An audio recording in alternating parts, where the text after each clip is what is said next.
Hi dear students, myself Manish Edimbil, Principal of Ballari Rudrapa School, Mottabenur. Today we are going to discuss the third poem of class 10th at CBSE, that is A Tiger in the Zoo, written by Leslie Norris. At first, let me give you a brief introduction about the poet. George Leslie Norris was born on 21st May 1921 and died on 6th April 2006. He was a prize-winning Welsh poet or English poet and short story writer. He taught at academic institutions in Britain and the United States, including Brigham Young University. The poem A Tiger in the Zoo provides a contrast in the mood and environment of a tiger when he is in the zoo and when he is in the forest. In the zoo, he has no liberty. He is kept in a cemented cell behind the bars. He feels angry, frustrated, and helpless. Through this poem, the poet is trying to convey that it's cruel to keep the wild animals in small enclosures of the zoo for the pleasure of human, away from their natural habitats. They feel angry, helpless, and unhappy and remember their life and environment in the forest. Now, let's start the poem. Dear students, A Tiger in the Zoo poem is divided into 5 stanzas of 4 lines each. Now, let's read the first stanza. He stalks in his vivid stripes the few steps of his cage on pads of velvet quiet in his quiet rage. Now let's see the meanings. He means here the tiger. Stalks means walks. Vivid means bright or lively. Stripes means the long narrow band on the body of a tiger. Pads of velvet quiet. Pads means here the foot base of a tiger or the underside of the paw. Velvet means, the soft fabric. Quiet means silent. Rage means intense anger. Now let us see what does the poet mean through this line.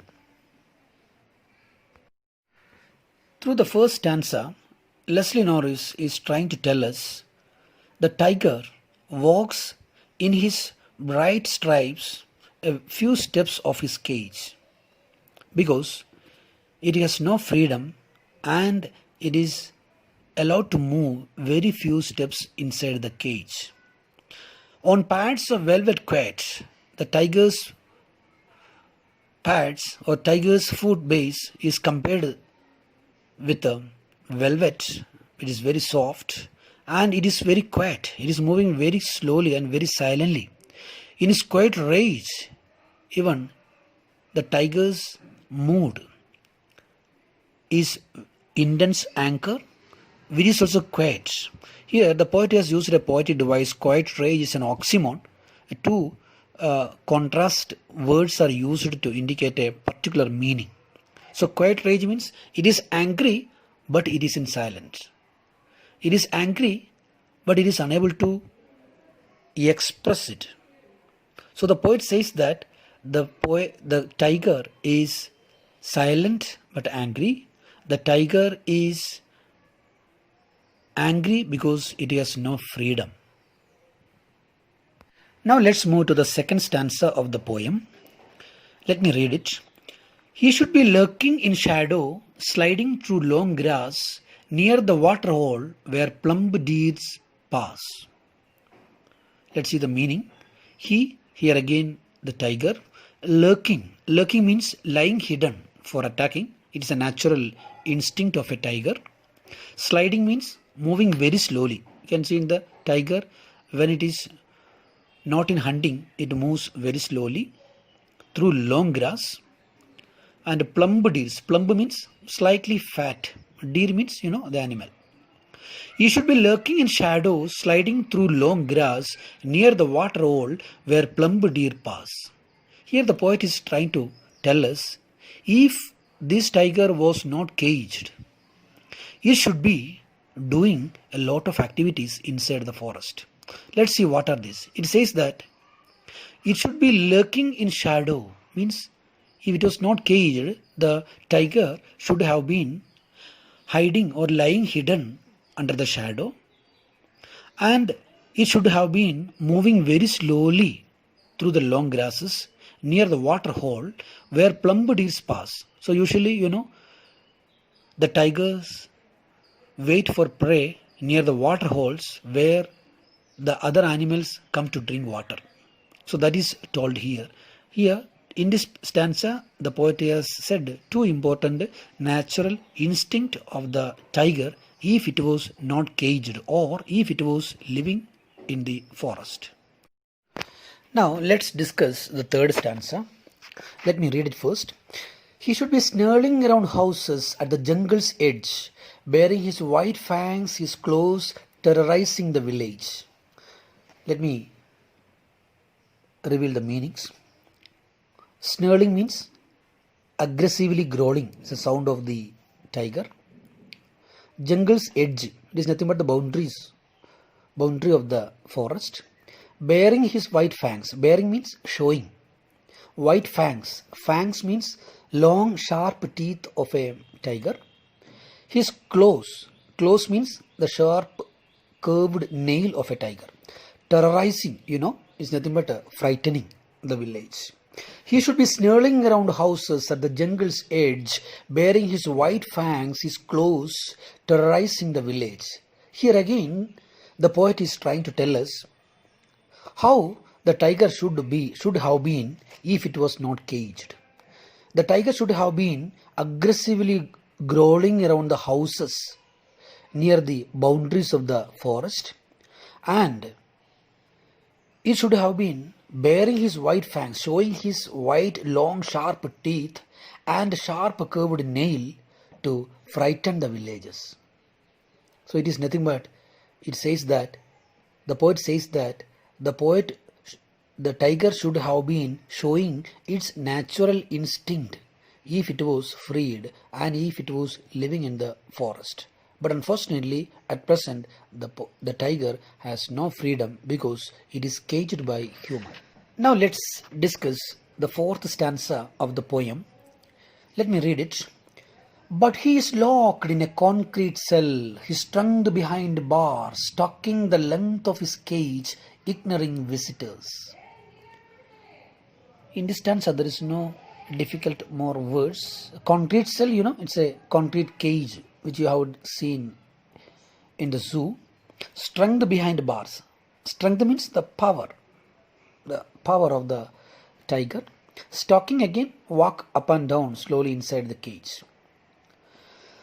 The poet here again says, but he is locked in a concrete cell, he is strung behind bars. But unfortunately, the tiger is locked, the tiger is caged by human inside a concrete cell, and his strength is confined or restricted or useless behind the bars. Stalking the length of his cage, ignoring visitors. What the tiger doing? It is simply walk up and down in a very short length of his cage, totally ignoring the visitors. Visitors here means the people who visit the zoo. Why does the tiger ignore the visitors? Because it's a wild animal. A wild animal usually does not like the presence of the visitors. The poet is trying to tell us that how helpless and how annoyed the tiger is. The tiger is annoyed with the visitors. The tiger is totally helpless because it has no freedom, because it is totally caged inside the bars. Now let's move to the last stanza of the poem. Let me read it.